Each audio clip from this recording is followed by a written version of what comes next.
guys, we're going to do some interesting stuff, which I know that this is one thing that you guys understand and you are able to then get some answers on it. And I promise you, if you can master this, then clearly you then have some marks that you can then just pocket as soon as you get to paper one, because this is mainly about paper one, right? But the topic that we are doing is evaluating series, and this is under what we call number patterns. So let's just look at a roadmap of what exactly are we going to try and look at in this particular session. So we're going to look at what we call number patterns. As I just said, it's divided into two. It's a sequence and a series. I will explain what a sequence is about, and then under a series we have what we call an arithmetic series, a geometric series, some sigma notation there. With the geometric series, at times it is a converging one, at times it's a diverging one, and then also lastly it will be sum to infinite. That means me finding the sum of an infinite number of terms. But before, do you know what is the difference between a sequence and a series? Because really, if you do not understand this difference, I promise you, it's going to be a problem for you to understand what you need to do. But this is the leading question for this session. Also, is there a formula that you can use to then calculate the sum of a given sequence? If maybe I give you 1 plus 2 plus 3, what is the sum? You know, 6. But what then if I then give you a sequence and I say it's for 100 terms? Are you going to write all of them until you get to the 100th term and then add them? I don't think so. So that's why we then going to also focus on some formula to then do this. Now our keywords will be a sequence. Remember I said that, a series, what we call a common difference, and also a common ratio. Remember, difference is about subtraction, ratio is about multiplication and division, right? So difference is about plus and minus, by the way, because at times a difference between two negative numbers will normally be a positive number. And then now a sequence will be an ordered list of numbers or terms. Under number patterns, we're not really going to call them numbers. Instead, we are going to call them terms, right? Because I'm going to say term 1, term 2. You will see we use T as I've shown you here, right? It's T1, T2, T3. You continue T4 like that consecutively, by the way. You can't then say T3 and then the following one you say T7. Really, that wouldn't make sense. Hence, we said it's an ordered list. Also, an arithmetic sequence, which is one type of a sequence, is when a sequence where the difference between consecutive terms remains constant. So the difference between T1 and T2 will be the same as the difference between the T2 and the T3, which will be the same as the difference between the T3 and the T4. That's what consecutive means. Not T2 and T4. No, it must be one after the other. Now, in an arithmetic sequence, we need to get some vocab out of the way. The A, we call it the first term. You will see I'm going to be using A a lot, which is T1. Also, we use the letter D, which means common difference. Remember, that's why I said the difference between consecutive terms is equal. And then also we have N, which represents the number of terms. Now, a series will be the sum of an ordered list of numbers or terms, right? Series is just you adding the sequence, right? So I had T1, T2, T3 continuous. As soon as I start adding them, we then call it a series. Now, an arithmetic series, because we're still talking about an arithmetic sequence, the arithmetic series will be when adding the terms of an arithmetic sequence, right? So we do have a formula to then calculate the sum of an arithmetic sequence, right? Which is the arithmetic series.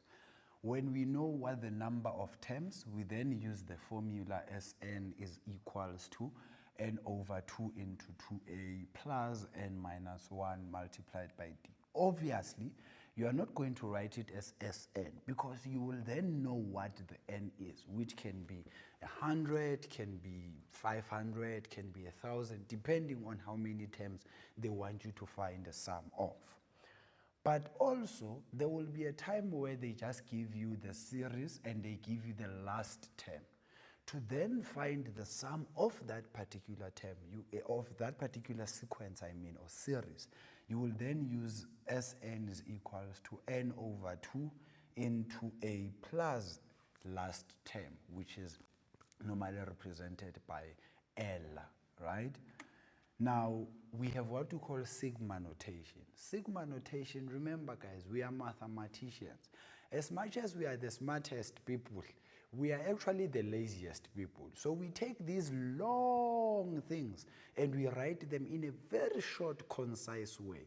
And one way of writing a long sum in a concise way, we call it a sigma notation, right? And it is represented by a Greek letter which looks like a very funny E, right? Now, with the sigma notation, the top part normally is the number of terms, but I want you to then not always take it as what is there is the actual number of terms, right? It just tells you how many positions you have.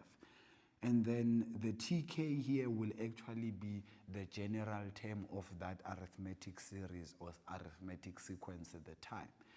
And this represents the sum of the n terms. K is equals to 1 normally talks about the position of the first term. If I say K is equals to 2, I'm saying the position of the first term is actually at number 2, not at number 1, you see. So that's what it means. Now, Sn, as I said, will be the sum of the n terms. How do I find the n terms? It will be n is equals to the top number minus whatever that K is at the bottom plus 1. Let's make an example with this. The first position or the first term is at position number 1, agreed? And there's 12 at the top there. It means that position number 1, number 2, number 3, until you get to 12, there will be 12 terms. How do you get that? It's 12 minus 1 plus 1, which will just be 12. But as soon as I change it at the bottom, then it's a different story. But I will show you when we do an example exactly what I mean.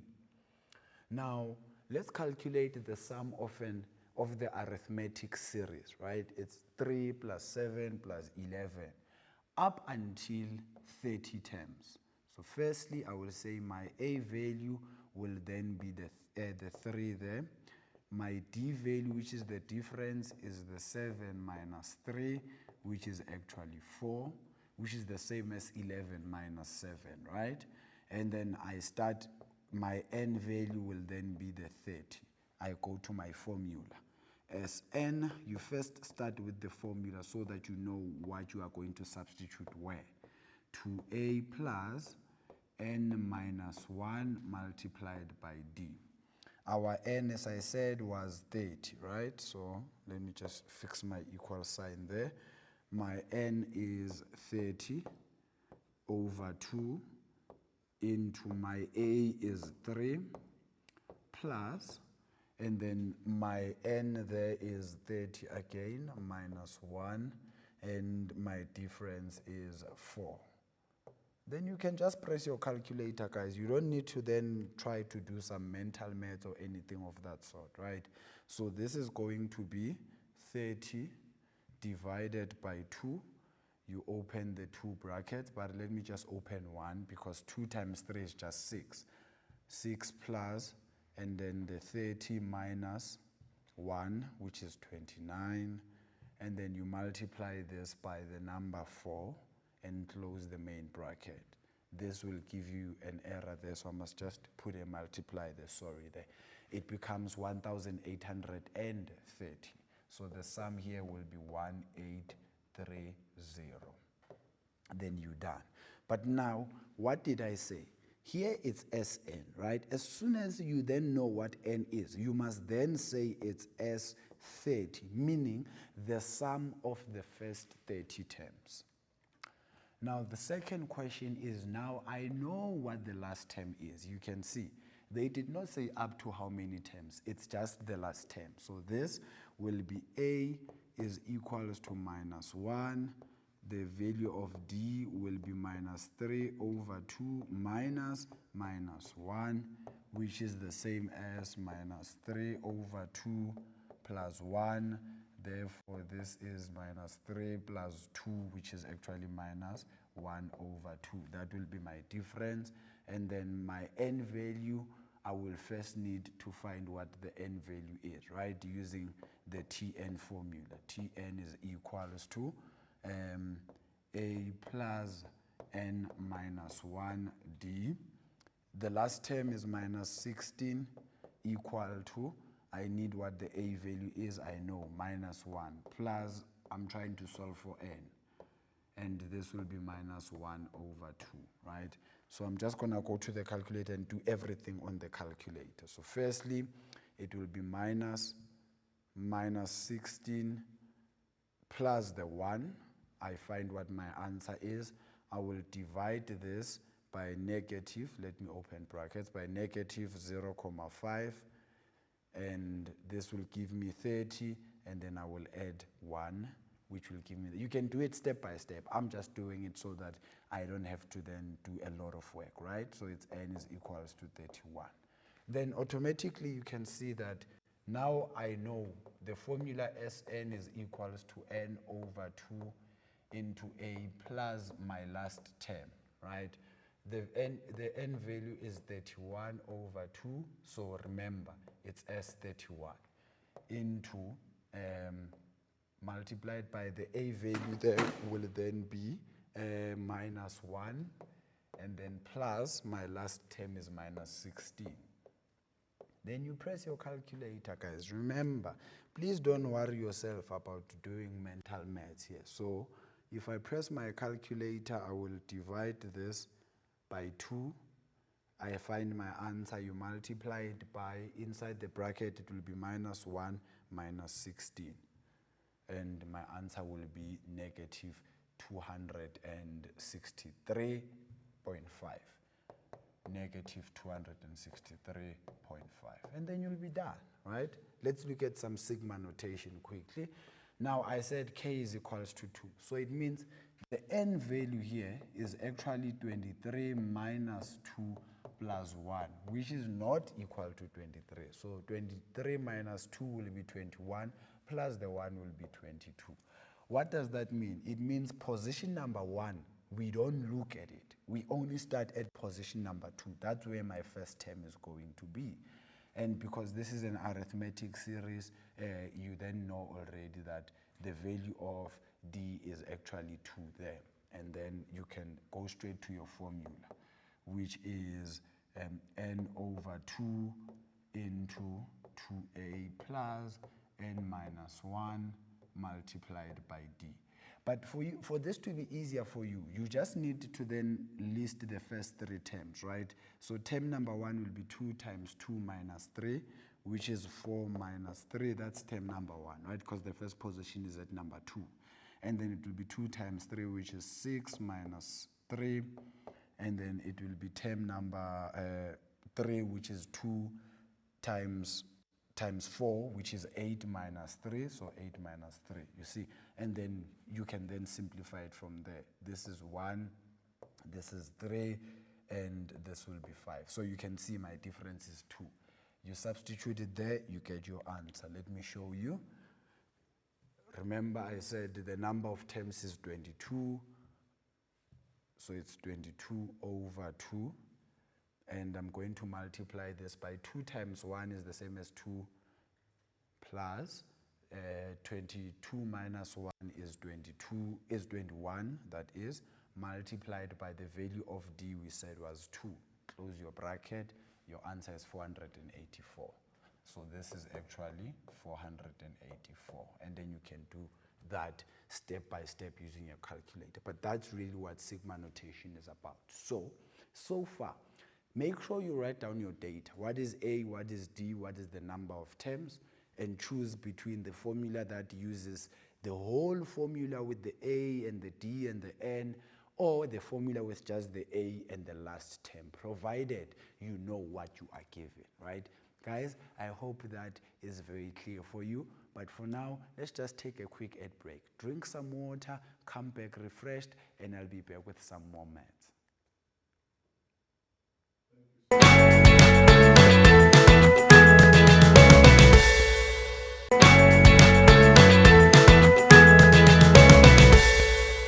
Hi guys, welcome back. So we are still looking at evaluating series, right? Or which is actually under number patterns. We looked at what a sequence is and what a series is, but only under the concept of arithmetic, right? Which has to do with addition and subtraction. Now let's look at when it has to do with multiplication and division, which we then going to call a geometric sequence and a geometric series. So for now, let's look at what is a geometric sequence. So with a geometric sequence, it will then be where the ratio between consecutive terms remains constant. So the ratio is normally given by a small letter r, which is the same as you saying T2 divided by T1, which must be equal to T3 divided by T2, which must be equals to T4 divided by T3 continuously so. You see, as long as it's consecutive terms, then you will get it correct. Now, we have a series as well under the concept of a geometric sequence. This will be the sum of an ordered list of numbers. Remember, we spoke about that. With a geometric series will then be when we are adding the terms of a geometric sequence. Now, with a geometric series, we also have a formula to calculate this. And the formula to calculate this will be normally when you know the number of terms. With this one, then it's only when we know the number of terms, really, which will then be Sn is equals to a into r to the exponent of n minus 1 over r minus 1. But r must never be equal to 1, because you know that will mean that the denominator will be 0. Now, just on this, I want to make a point here. I know that there are two formulas on the formula sheet that have to do with this, right? And people normally ask me which one to use between the two. Honestly, either one of them is correct. Don't look at this thing of if r is between that and that. No, both of them will be correct as long as you pay attention to the signs, because at times the other formula will give you a denominator which is a negative. Some people don't really know how to work with the negative denominator. That's why they choose which one between the two. Or the other one will give you a denominator that is a fraction. Some people don't know how to work with that. But remember, you have a calculator, and this I will never say to you without the use of a calculator. So either or, it will still give you the same answer. Just make sure that you pay attention to your signs, right? So now we also have some questions that you can do here. It says calculate the sum of the geometric series. The sum of the geometric series up to how many terms? 10 of them, right? So I said to you the formula will be Sn is equals to a into r to the n minus 1 all over r minus 1. You don't then need to say r must not be equal to 1. I'm just telling you that if I give you, excuse me, if I give you a sequence or a series and then you find r as 1, then you cannot do anything that has to do with a sum, please. Right? That's what I'm just trying to tell you, that my restriction will always be that. So r must either be greater than 1 or less than 1, but not equal to 1. So here my r will be the 6 divided by 2, which will give me 3, and it will be the 18 divided by 6, which will also be 3. So that's my common ratio. The number of terms will be the 10 that I have there, and then the value of a will be equals to the 2 there. Then I substitute, right? So this will be my a value, as I said, is 2, open the bracket. My r is 3, not squared, and I'm already thinking about squared here. The n will be the number of terms, right, which is 10, then minus 1 over 3 minus 1. And you can then go straight to your calculator, guys. And on the calculator, if you want to solve this, it will be 2, open the bracket, 3 to the exponent of 10 minus 1. You just put it as is, right?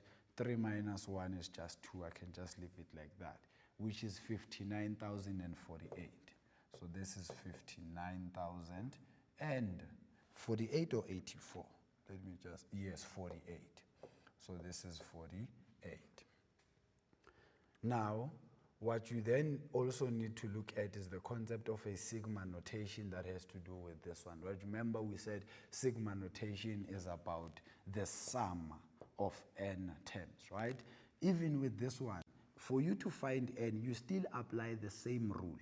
So my n value will still be 12 minus the 3 plus a constant which is 1. 12 minus 3, last time I checked, it's supposed to be 9, unless you're now using a calculator that does not look like mine, plus 1, it will then give me 10 there. I'm just kidding, guys. And then from there, the value of a, you will need to expand this thing, right? But the first term is at 3. So this is 2 to the exponent of 3 minus 1. The second term will be 2 to the exponent of 4 minus 1. The third term will be 2 to the exponent of 5 minus 1, like that, right? So it means 3 minus 1 is 2. This will give me 4. 4 minus 1 will be 3. This will give me 8. 5 minus 1 is 4. This will give me 16. So if I divide here, I will have then 2. If I divide there, I will have 2, right? So I go straight to my formula. So remember, the formula is Sn is equal to a r to the exponent of n minus 1 over r minus 1. Then let's go back and just make sure that we know what our terms are. The n is 10, the a value is the 4, and then the r value is 2. So this is 4, open the bracket, that is 2 to the exponent of 10 minus 1, close the bracket, all over my r value there is 2 minus 1. Then you go straight to your formula, right? Or your calculator, I mean. So it's 4, open the bracket, 2 to the exponent of 10, and then you subtract the 1, minus 1, close the bracket, over 2 minus 1 is just 1. Then you find what your answer, which is 4,092. So this will be 4,092, and that will be the answer there. So let me just give you a few steps that I think are very important for you to do both the things that we did in the first segment and in this segment. When dealing with the sigma notation, right? When dealing with sigma notation, these are just pointers that you need to try and look at whenever you are doing this. Number one, make sure that you expand, right? Meaning when I say expand, you find the first 3 terms, right? That's what you do. We are just summarizing the concept of sigma notation because I know that it's a bit of a problem for you to do this one. Then number 2, you find n, right? Find n. Remember with n, it is actually given by the top minus the bottom plus 1. It's a general formula, right? You find n using that formula. Number 3, you decide which sequence it is that you are dealing with, right? Normally when the variable is an exponent, you already know it's a geometric.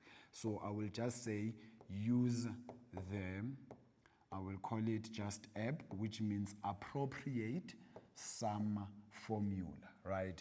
Make sure that you use the appropriate sum formula, and then you will be done from that. Please press your calculator, guys, when you're doing this. I know at times we try by all means to do mental maths, but here it is not necessary for you to do that. You can just press your calculator and everything will go right for you. Now, the other thing will be when they say to you then write the series in sigma notation. That's another thing. Writing the series in sigma notation, then you actually don't follow these steps that I have here. Instead of you expanding, it will already be expanded for you. You then definitely need to know what the number of terms, right? But instead of expanding, your first step will be to find Tn, right? Which is the value of what is the general term. So if you look at all the questions I've given you, this here represents Tn of a geometric series. So you need to make sure that that's the first thing that you find. And then from there, step number 2 is the same as what is up there. You find the number of terms, and then lastly, you express it as sigma notation. And then you'll be fine. Your n value is there. With you guys, when they want you to find it as a sigma notation, your k value here is always equal to 1. You don't play around with, let me jump and make it 2. Because if I say you have a freedom there, then I will be having 20 of you in one class. One will have k is equals to 1. The other one will have k is equals to 5. The other one will want to be creative and then say k is equals to 10. So all of us, if we are writing something in sigma notation, we always use k is equals to 1. And then that will make it easier for us. So guys, I hope that clarifies a few things here that you need to look at, please. Remember, sigma notation is how we shorten writing a list of values and adding them together. We shorten it using the Greek sign that looks like an E, right? And then remember the two formulas for an arithmetic series and for a geometric series. There's also a quadratic series, but a quadratic series, it will normally be when the number of terms is normally not even more than 15 or not more than 10, because you need to add them manually. You don't have a formula for a sum of a quadratic pattern, so you will just add them as individual digits and get the answer there. Guys, for now, let's just walk around the house a bit so that we can get some fresh air and get some blood flowing in our mind and our body. But for now, let's quickly take an ad break and I'll be back with some more maths.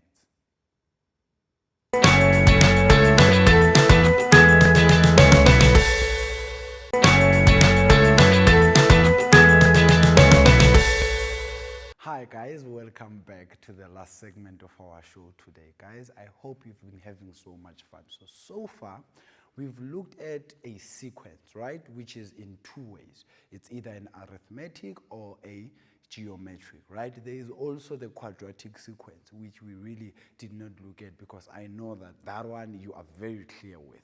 And then we also went on to look at a series, which is also either a arithmetic or a geometric. Now, with the geometric series, we then have when it is a converging series and a diverging series.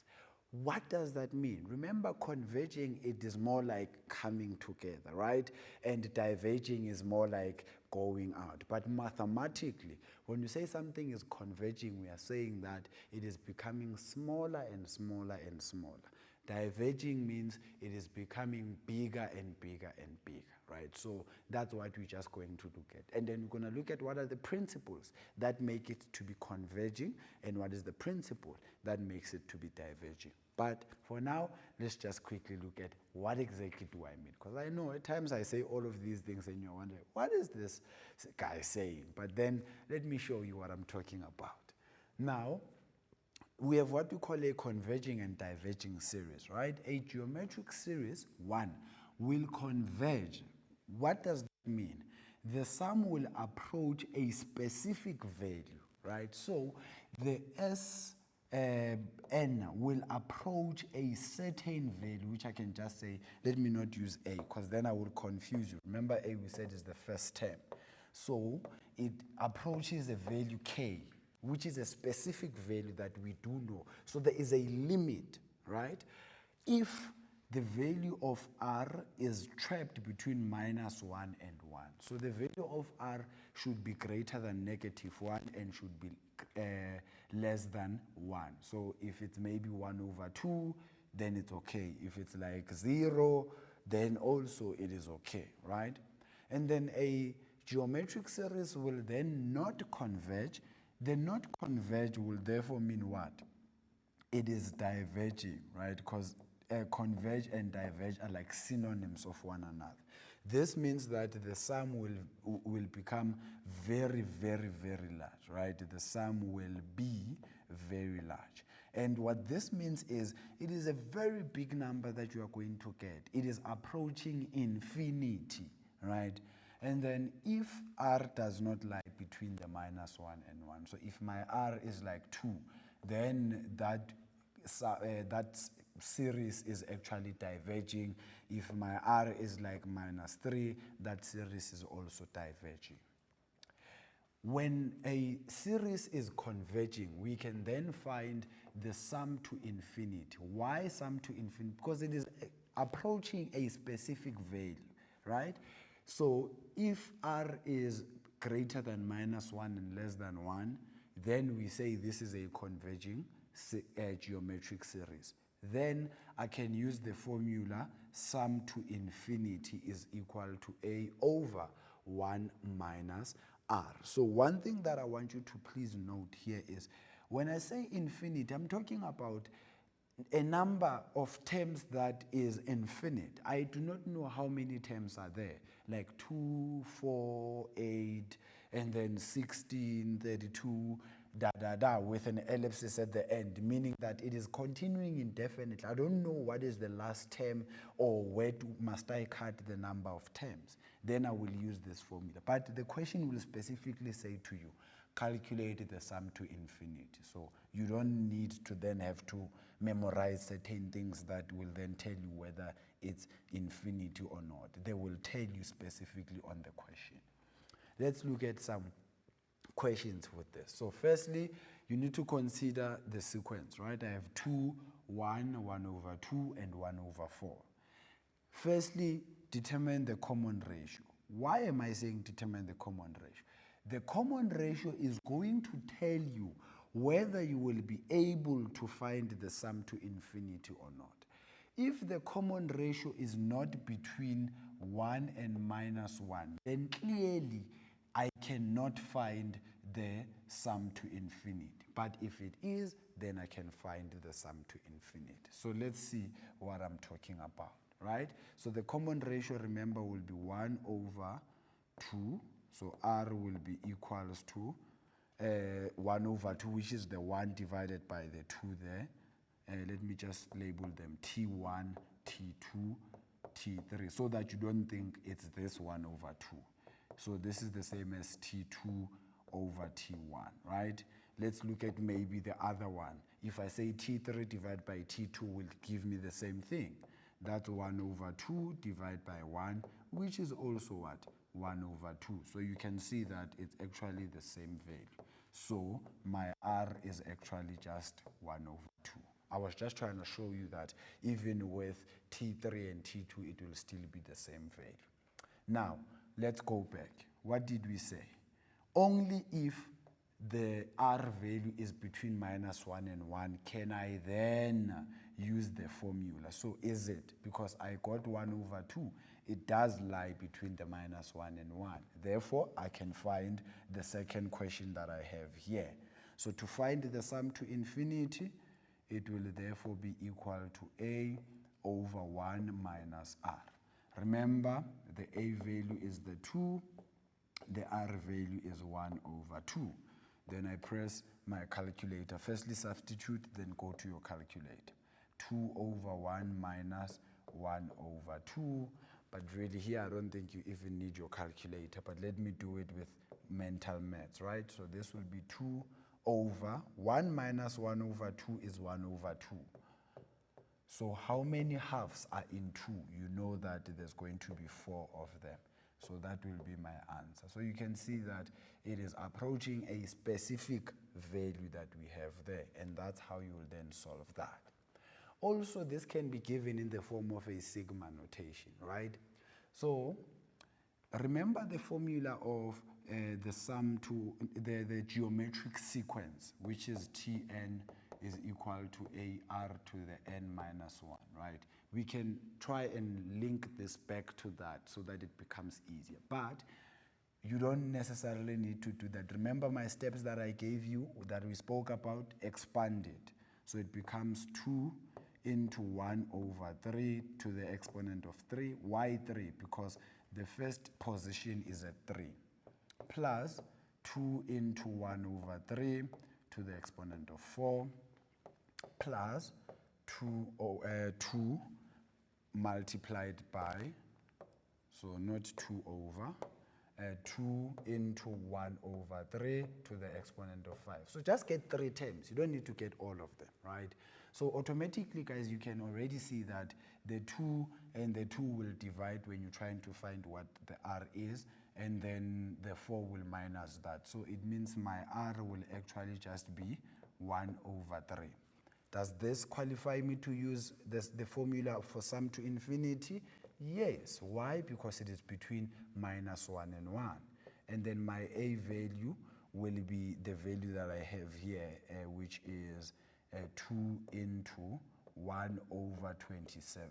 Remember, 3 cubed is the same as 27. And then I will go straight to my formula then. Let me remove that formula up there. Remember, that was just for me to try and show you where this comes from.